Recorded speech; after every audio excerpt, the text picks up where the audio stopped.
اس وقت جو کچھ فلسطین میں ہو رہا ہے، جو کچھ کشمیر میں ہو رہا ہے، بالخصوص کشمیر کی اگر ہم بات کریں، وہ سب تو ایک طرف جس طرح سے وہاں پر ایک پورا کا پورا معاملہ تبدیل کیا گیا، پھر ایک طویل ترین وہاں پر کرفیو نافذ کرنا، اس کے بعد بھارت کا لائن آف کنٹرول کی اس پینڈیمک کی سچویشن میں جب کوئی ایک دوسرے سے نہیں لڑا، اپنے بدترین مخالف سے کوئی نہیں لڑا، تو تب بھی ایل او سی کی خلاف ورزیاں کرنا اور آبادی کو نشانہ بنانا کشمیر میں، یہ کس طرح آپ اس سارے معاملے کو دیکھتے ہیں؟ سر، دو تین چیزیں بڑی واضح ہیں۔ پہلی بات یہ ہے کہ پوری انٹرنیشنل کمیونٹی جو ہے وہ معاملہ کہیں اسرائیل سے ریلیٹڈ ہو یا انڈیا سے ریلیٹڈ ہو، وہاں بہت ان کی کل دبتی ہے اور بالکل خاموشی، ایک مجرمانہ خاموشی جو ہے وہ وہاں طاری ہو جاتی ہے۔ اس کی بنیادی وجوہات یہ ہیں کہ ایک تو ہندوستان جو ہے وہ ایک اور اسرائیل جو ہے وہ تجارتی منڈیاں بھی ہیں، اور کیونکہ عرب دنیا کو کنٹرول کرنا ہے اس لیے فلسطین کے بالکل وہاں آپ کو پتہ ہی ہے پاکستان کی پالیسیز اس کے اوپر بڑی واضح ہیں۔ قائد جو تھے وہ بہت سخت اس کے خلاف تھے، لیکن بہرحال پاکستان میں بھی پاسپورٹ پہ ہر جگہ کا لکھا ہے ما سوائے اسرائیل کا، یہ ایک بہت بڑا ہمارا ایک فورن پالیسی کا حصہ ہے۔ میں سمجھتا ہوں کہ بنیادی طور پہ اس کا مقصد یہ ہے کہ دونوں ریاستیں جو تھیں، برطانیہ نے جو ہے کشمیر کا بھی مسئلہ اور فلسطین کا مسئلہ جو ہے وہ مسلمانوں کے لیے چھوڑ کے چلے گئے، اور آج یہ دندناتے پھر رہے ہیں، ان کی باؤنڈریز بڑھ رہی ہیں، اور دونوں کا طریقہ کار ایک ہے۔ وہ بھی وہاں ڈیموگرافی جو ہے وہ آبادیاتی نقشہ جو ہے وہ تبدیل کر رہے ہیں، یہاں بھی تبدیل کر رہے ہیں، اور پھر جیسے ہی نریندر مودی کا دورہ ہوا اسرائیل کا، اس کے بعد سے یہ آبادیاتی نقشے جو ہیں یہ تبدیل ہونا شروع ہوئے ہیں، یعنی کہ ان کے ہاں ایک بہت اندر دیر از سم تھنگ ابس سم ویئر، اور ایک انڈرسٹینڈنگ ہے، ایک اپروول ہے،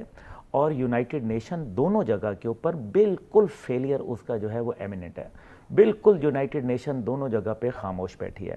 مسئلہ فلسطین جو ہے وہ صرف، اور مسئلہ کشمیر دونوں جو ہے وہ نہ صرف ایک قوم کے حساب سے، ایک ملت کے حساب سے، ایک مذہب کے حساب سے مسئلے ہیں، لیکن اس سے ہٹ کے یہ ایک لیگل مسئلے ہیں، اور یہ بالکل ٹرو لیٹر اینڈ اسپرٹ اگر قانون کے مطابق دیکھا جائے تو یونائٹڈ نیشن کی قراردادیں موجود ہیں جن کی دھجیاں اڑا کے رکھ دی گئی ہیں، جن کو کوئی پوچھنے والا نہیں ہے۔ اس لیے جو لیگل ایسپیکٹ ہے، قائد اعظم محمد علی جناح رحمۃ اللہ کے وقت ایک باقاعدہ لیگل ٹیم تھی جنہوں نے تقریباً 18 کے قریب جو ہے ریزولوشنز کشمیر کے اوپر جو ہے وہ پاس کرائے تھے، لیکن اب یہ ہے کہ صورتحال جس طرح سے بگڑی ہے، آپ نہیں سمجھتے عبداللہ گل صاحب اب وہ جو ریزولوشنز ہیں ان کو بھلا دینا چاہیے؟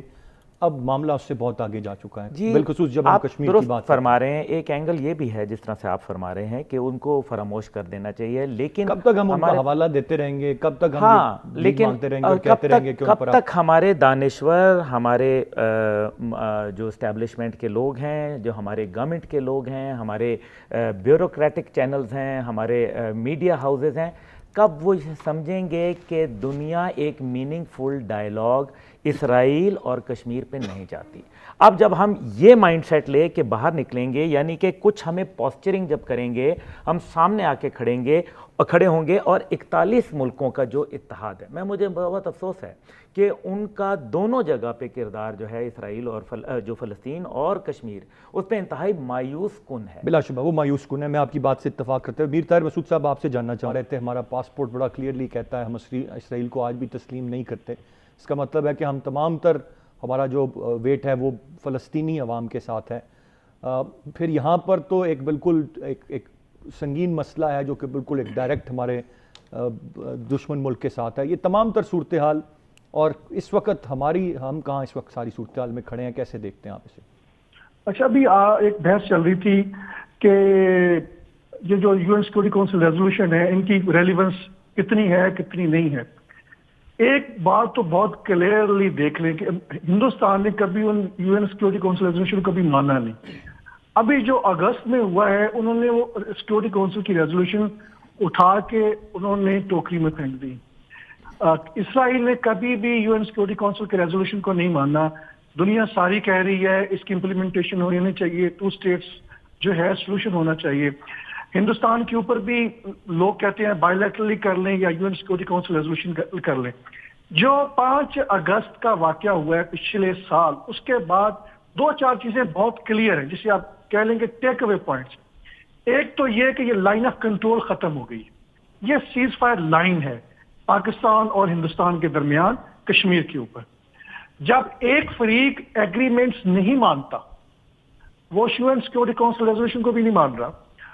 اور عملاً لائن آف کنٹرول کو بھی نہیں مان رہا، بیکاز اس نے سارے کشمیر، اس نے اپنے والے کشمیر کو لیگلی مرج کر لیا ہے اور ہمارے والے کشمیر کے اوپر اس کی نظریں ہیں۔ تو میرا خیال ہے کہ ہم جو دنیا کو ایک چیز نہیں بتا سکے پراپرلی یا دنیا سمجھتی ہے وہ ہماری مدد نہیں کرنا چاہتی، کہ ہندوستان کے لیے یہ ساری چیزیں بے معنی ہیں۔ فلسطینی جتنا مرضی کہتے رہیں، اسرائیل کے لیے UN security council resolutions, two state solutions, یہ بڑی بڑی باتیں ہیں، اخلاقیات کی بڑی باتیں ہیں، سفارتی بڑی بڑی باتیں ہیں، یہ لوگ نہیں مانتے۔ ہمیں اس بات کو سمجھنا چاہیے، ہمیں UN سیکورٹی کونسل ریزولوشن سے وڈرا کرنے کی ضرورت نہیں ہے، ہمیں یہ اس چیز کا احساس کرنے کی ضرورت ہے کہ جو ہم کہہ رہے ہیں دنیا کو، یا دنیا کو سمجھانا چاہ رہے ہیں، فلسطین کا ایشو ہو جائے یا کشمیر کا ایشو ہو جائے، وہ دنیا سمجھ رہی ہے لیکن وہ آپ کی سپورٹ نہیں کریں گے۔ جب وہ اپنی آپ کی سپورٹ نہیں کریں گے تو پھر آپ کے پاس پالیسی آپشن مختلف آ جاتے ہیں۔ پھر اس کا مطلب یہ نہیں ہے کہ ایک بندہ آپ کی بات نہیں مان رہا تو آپ اس کے پاس بار بار جا کے وہی بات دہراتے ہیں، وہ بار بار جا کے آپ کے ساتھ ہمدردی کا اظہار کرتا ہے لیکن عملاً کچھ نہیں کرتا۔ ہمیں کچھ نہ کچھ خود کرنا پڑے گا۔ اور جو ہمارا ایک پولیٹیکل ریٹرک ہے کہ کشمیر پہ اخلاقی وعدہ کرتے، اخلاقی طور پہ ہم مدد کریں گے، سفارتی طور پہ کریں گے، میرا خیال ہے کہ اس کو کسی درجے میں آپ اپنے ساتھ چلاتے رہیں، لیکن we need to do something beyond it.